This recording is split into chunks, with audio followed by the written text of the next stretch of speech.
অবস্থা! কে করলি ভাই, কে করলি এই উপকারটা?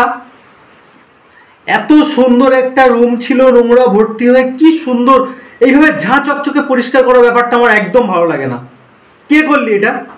রুমের মধ্যে মশামাছি কোথায়? আমার বক্সটা কোথায়? দাদা ভাঙাচোরাওয়ালার কাছে সেটাও বিক্রি করে দিয়েছিস। তা চাবিটা নিয়ে এখন আমি কি করব? ভেঙে গেছিল, ভেঙে গেছে বলে তোরা মুড়িওয়ালার কাছে বিক্রি করে দিবি? ওর মধ্যে আমাকে বিয়ারের বোতল রাখতে হয়। কি অবস্থা করেছে! চাড্ডি আর জুতো একসাথে রেখে দিয়েছিস, চাড্ডিটাই তো নোংরা হয়ে যাবে। জুতো তো রেগুলার দাও, চাড্ডি তো কোনোদিন ধুতে দেখিনি। কি অবস্থা! এই সাইডে কোথাও ধুলো ময়লা কিছু নেই। আচ্ছা ছোট যে রডটা ভেঙে গেছিল মশারি টাঙানো, সেটা কোথায়? মন ওইটার বদলে মদন নিয়ে ওটাও বিক্রি করা হয়ে গেছে। ওটা নিয়ে যখন আমরা বাইরে বেরোতাম মেয়ে দেখতে, তার আগে এরকম এরকম করে মারতাম, হাতটা ফুলতো। তোরা নতুন এসছিস, বাইরে রুম নিয়ে নে, এইভাবে আমাদের রুমটাকে নোংরা করিস না। ময়লা নেই, কিছু নেই, কোথাও গন্ধ নেই।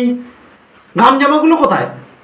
আমার মজা থেকে গন্ধ বেরোচ্ছে, মজার টাংটা কোথায়? নতুন ছেলেরা বাইরে ফেলে পুড়িয়ে দিয়েছে। এইভাবে তোরা হোস্টেলের রুমটাকে নোংরা করিস না।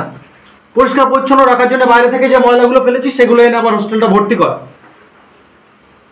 ভালো লাগে না একদম। বোতল ভেঙে গেছে, বক্স ভেঙে গেছে, তার মধ্যে আমি বোতল রাখবো, সেগুলোও রাখতে দেবে না।